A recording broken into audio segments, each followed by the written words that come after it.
Assalamualaikum warahmatullahi wabarakatuh. Alhamdulillahirrabbilalamin. Anak-anakku semua, kita masih diberi kesehatan oleh Allah SWT sehingga ketemu lagi di pembelajaran jarak jauh. Kali ini kita akan belajar di tematik, yaitu di tema 4 globalisasi, subtema 1 globalisasi di sekitarku, di pembelajaran 3 dan 4. Ya. Anak-anak, di pembelajaran 1 kemarin kalian sudah dipelajari tentang asal mula arus listrik. Nah, sekarang kita akan belajar bagaimana listrik itu bisa sampai di rumah kalian. Nah, materi pada pembelajaran 3 dan 4 kali ini yaitu proses menyalurkan energi listrik, menemukan informasi penting dalam teks eksplanasi, menyampaikan informasi penting dari teks eksplanasi, dan menceritakan manfaat kegiatan ekonomi bagi masyarakat. Nah, anak-anak, kalian tahu bahwasanya kehidupan kita saat ini bergantung oleh listrik, tenaga listrik. Apa saja yang di rumah kalian menggunakan listrik? Banyak sekali, ada kulkas, televisi, dan lain-lainnya. Nah, bagaimana listrik itu bisa sampai ke rumahmu? Listrik memiliki peran penting di era globalisasi saat ini. Tidak dapat dipungkiri bahwa globalisasi terjadi karena perkembangan teknologi di bidang yang didukung oleh peran listrik sebagai sumber energi di dalamnya.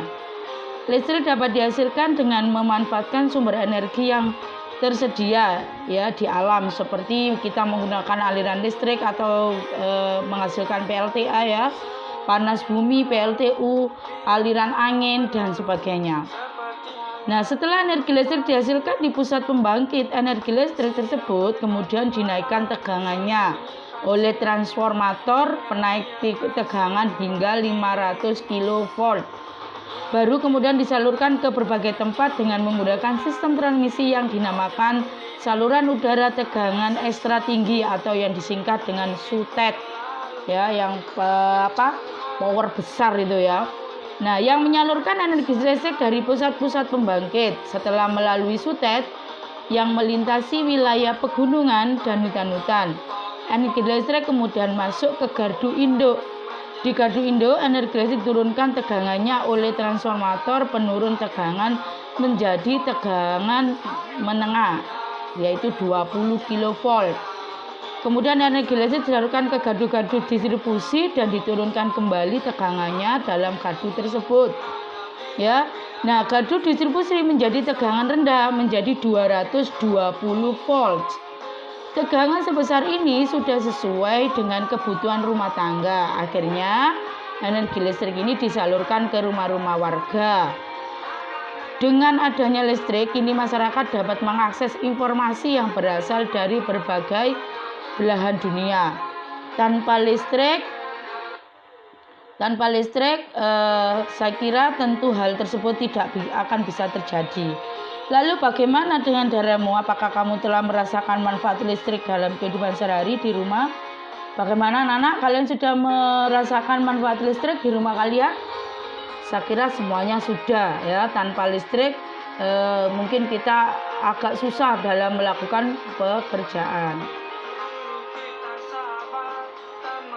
Nah, setelah kita baca bacaan tentang energi listrik sampai ke rumah tadi, nah ini bisa kita simpulkan menjadi tahapan-tahapan dalam transmisi dan distribusi energi listrik sehingga sampai ke rumah. Tahapan yang pertama yaitu di pembangkit listrik. Ya, tahapan ini terjadi proses perubahan energi menjadi energi listrik. Ya, jadi di sini diproses yaitu melalui generator ya dan turbin sehingga menjadi pembangkit listrik ya. Kemudian tahap kedua transformator penaik tegangan ya. Nah, di sini energi listrik dinaikkan tegangannya hingga 500 kV oleh generator ya dan mengalirkannya ke saluran yang tidak terlalu tinggi ya sehingga efektif dan efisien. Tahap ketiga yaitu di gardu induk. Ya, melalui sutet atau saluran udara tegangan ekstra tinggi, listrik dialirkan ke gardu listrik, ya. Nah, di sini listrik akan diturunkan menjadi tegangan menengah 20 kV oleh transformator penurun tegangan, ya. Tahapan yang keempat yaitu di gardu distribusi. Nah, di sini energi listrik kembali diturunkan lagi tegangannya menjadi tegangan rendah yaitu 220 volt. Maaf, itu tulisannya 228. Yang betul 220 volt, ya. Terakhir yaitu tahap 5 nyampe di rumah kalian, ya. Nah, tahapan ini energi listrik sudah sampai di rumahmu dan bisa dimanfaatkan oleh kita semua sekarang ini. Ya, coba. Nah, ini adalah gambar proses penyaluran listrik bisa sampai ke rumahmu. Kita lihat di situ ada tahapan 1, 2, 3, 4, 5, 6, 7, 8 hingga ke rumah kalian, ya. Coba kalian amati. Kalian amati gambar itu.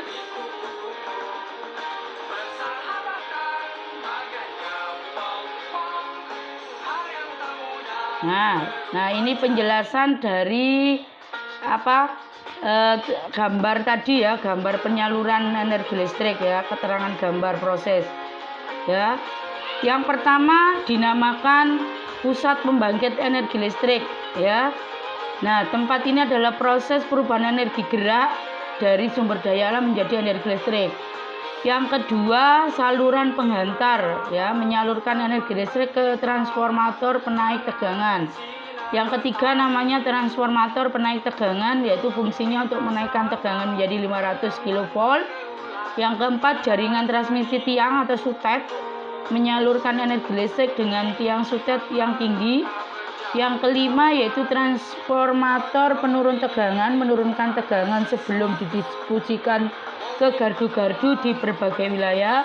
Yang keenam yaitu jaringan distribusi, ya, yaitu menyalurkan energi listrik bertegangan rendah dari gardu ke rumah-rumah.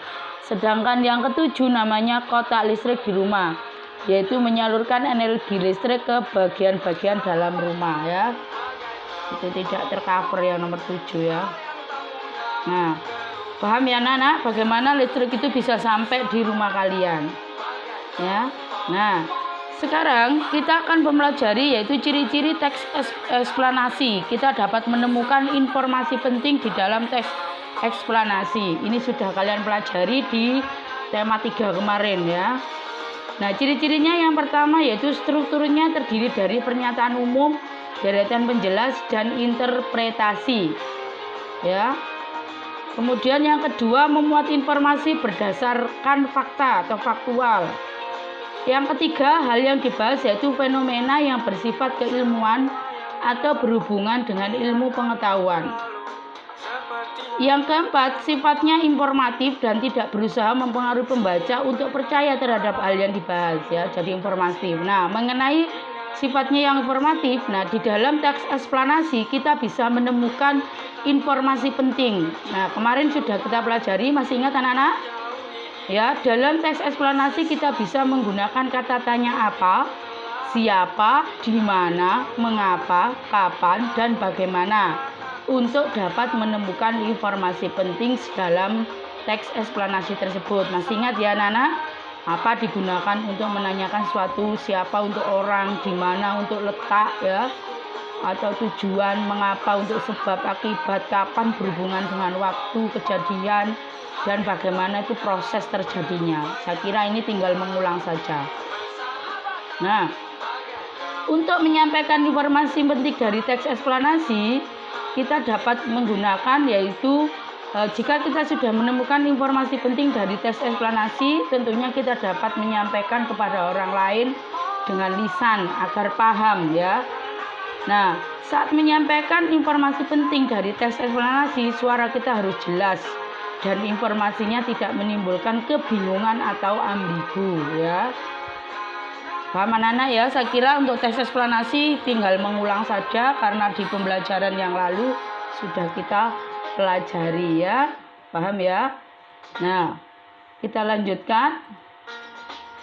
Coba amati gambar-gambar ini. Nah, ya. Nah, setelah kalian mengamati gambar-gambar tersebut, coba apa yang kalian pikirkan? Ya, betul. Itu adalah kegiatan masyarakat ya dalam mencari pekerjaan. Nah, atau kita singkat kegiatan ekonomi masyarakat sekitar kita.